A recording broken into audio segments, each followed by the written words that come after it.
BNP করতে হবে, বিএনপির সংগঠন দাঁড় করতে হবে। এই শিমুল বাজারে আজিমনগরে একটা মিটিং এর মধ্য দিয়ে এই ইউনিয়নের যে বিএনপি শক্তিশালী হয়েছে এটা কিন্তু প্রমাণ করে না। এজন্য আমরা বলতে চাই প্রত্যেকটা ওয়ার্ডে বিএনপির ঘাঁটি তৈরি করতে হবে, মানুষের কাছে যেতে হবে, চাঁদাবাজ মুক্ত থাকতে হবে, সন্ত্রাস মুক্ত থাকতে হবে, জমি দখল মুক্ত থাকতে হবে, খারাপ লোকের থেকে দূরে থাকতে হবে। এটা বিএনপির মেসেজ, তারেক রহমানের মেসেজ স্পষ্ট। আমরা বলতে চাই যে আজকে বিএনপি কিন্তু ক্ষমতায় নেই, শুধুমাত্র এখন আমরা নিঃশ্বাস নেওয়ার জন্য একটা অন্তর্বর্তীকালীন সরকার। এখন আমরা নিঃশ্বাস নিতে পারছি, আজিমনগরে বিএনপির কথা বলতে পারছি, শহীদ রাষ্ট্রপতি জিয়াউর রহমানের কথা বলতে পারছি, দেশনেত্রী বেগম খালেদা জিয়ার কথা বলতে পারছি, তারেক রহমানের মেসেজ পৌঁছে দেওয়ার কথা বলতে পারছি। আমরা বলতে চাই আগামী দিনে 17 বছরে যে ভোট দিতে পারে নাই সে আজকে অনেক বড়, সে আজকে প্রায় 30 বছরের বয়সের একটা ছেলে, একটা মেয়ে 30 বছরে একটা ভোট দিতে পারে নাই। আমরা বলতে চাই এদের সাথে গণপ্রজাতন্ত্রী বাংলাদেশ সরকার, সেদিন শেখ মুজিবের হাত থেকে গণতন্ত্রকে উদ্ধার করা হয়েছিল, সেদিন 1974 সালে বাকশাল কায়েম করা হয়েছিল। একটি মাত্র দল থাকবে, বাংলাদেশ কৃষক শ্রমিক আওয়ামী লীগ বাকশাল, এবং 4টি পত্রিকা রেখে সমস্ত পত্রিকা শেখ মুজিব বন্ধ করে দিয়েছিল।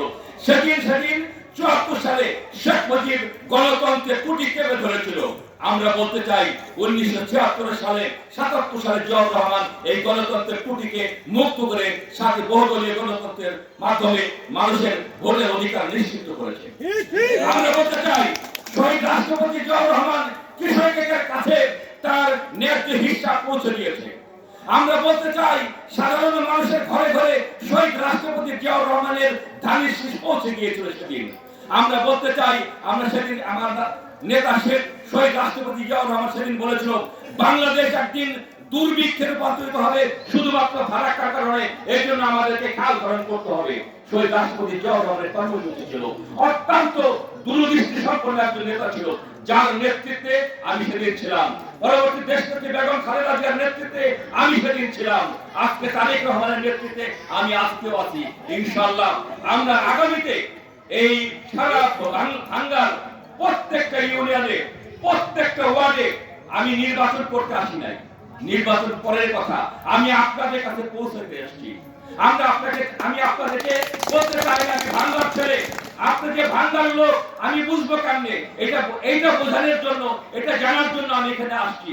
নির্বাচন অনেক দূরের কথা, নির্বাচন অনেক দূরের কথা। যেদিন ভাঙ্গার মানুষ চাবে আমাকে সেদিন আমি নির্বাচন করব। আমি নির্বাচন করব না, ভাঙ্গার মানুষকে যেতে হবে যে আমি নির্বাচন করার জন্য যোগ্য কি যোগ্য না।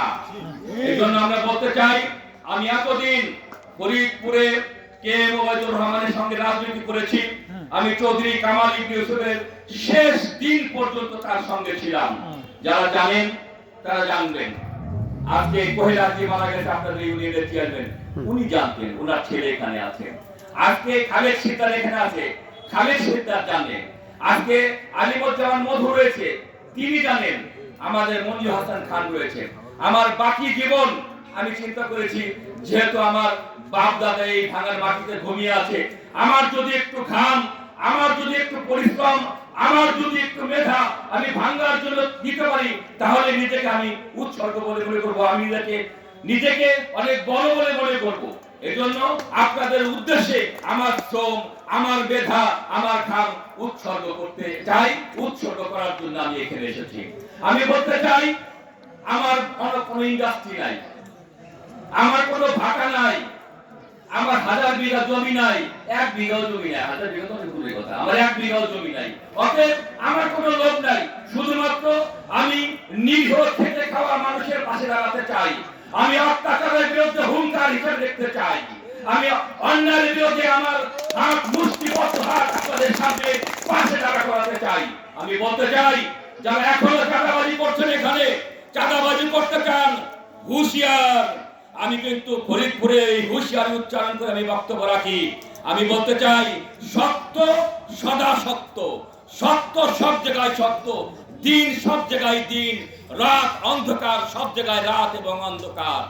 যারা বিএনপি করতে চান পরিষ্কার হাতে আসতে হবে, সাদা মনে আসতে হবে।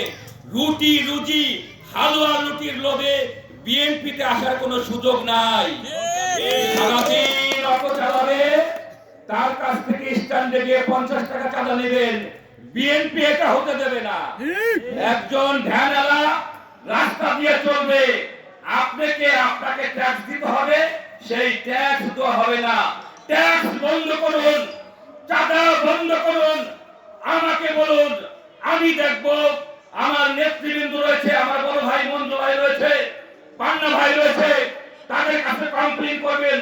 যদি তারা ব্যর্থ হয়, মনি রয়েছে, বেলাল রয়েছে, যদি তারা ব্যর্থ হয়, তখন আমি দেখব কে চাঁদাবাজি করে এই আজিমনগরে। বলতে চাই, আপনাদেরকে ভালো মানুষদেরকে ঐক্যবদ্ধ হতে হবে, ভালো মানুষরা জোটবদ্ধ হতে হবে, ভালো মানুষদের মেম্বার নির্বাচন করতে হবে, ভালো মানুষদের চেয়ারম্যান নির্বাচন করতে হবে।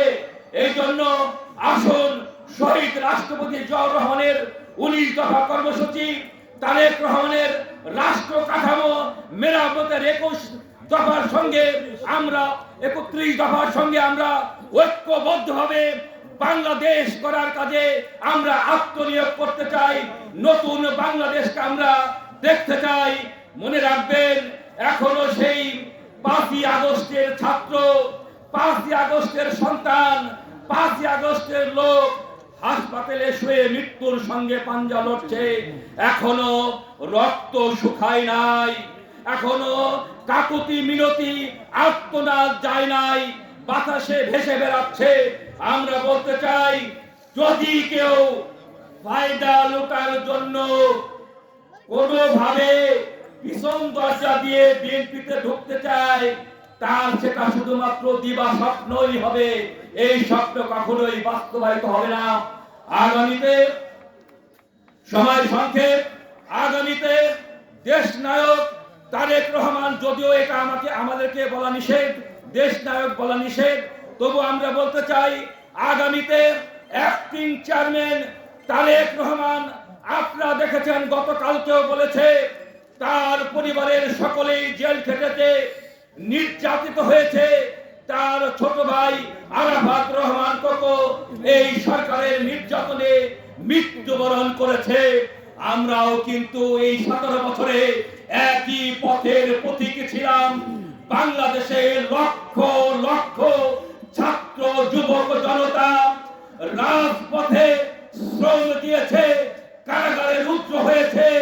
আমরা বলতে চাই, সেই সমস্ত ব্যথা এখনো আমাদের দিল থেকে শুকিয়ে যায় নাই। আগামীতে এই সমস্ত কথা, এই সমস্ত ইতিহাস মনে রেখে এই দেশ আমাদেরই গড়তে হবে। 1000 কোটি টাকা বিদেশে পাচার করার সুযোগ নাই। যারা বিএনপি করবেন, চিন্তা করতে হবে, এদেশে জন্মগ্রহণ করেছেন, এদেশেই মৃত্যুবরণ করতে হবে। অতএব টাকা পাচারের দিবা স্বপ্ন বন্ধ করতে হবে এবং কোন অবস্থাতেই আওয়ামী লীগের নামধারীরা যাতে বিএনপির পাশে চেয়ারে বসতে না পারে, সে ব্যাপারে লক্ষ্য রাখতে হবে এবং মনে রাখতে হবে, অনেকেই নির্যাতনের কারণে অনেকের সাথে যেতে হয়েছে, তাদের বিষয়টা কিন্তু আমরা ভেবে দেখব। যারা বাঁচার জন্য, পেটের জন্য, দোকান রক্ষার জন্য, জায়গা রক্ষার জন্য, চেয়ারম্যানগিরি রক্ষার জন্য কোথায় কোথায় গিয়েছেন, বিপদের কারণে আমরা তাদেরকে সেদিন আশ্রয় দিতে পারি নাই, তাদের পাশে দাঁড়াতে পারি নাই। সেই সমস্ত বন্ধুদের ব্যাপারে আমরা একটু সহানুভূতিশীল হব, সেটাও ধীরে ধীরে।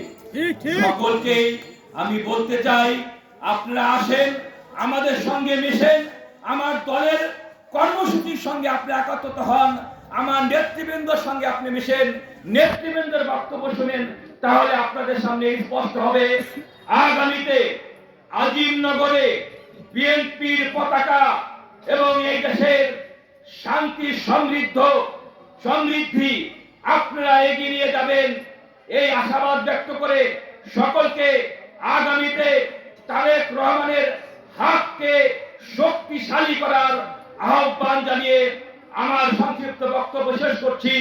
খোদা হাফেজ। বাংলাদেশ জিন্দাবাদ। ধন্যবাদ সবাইকে।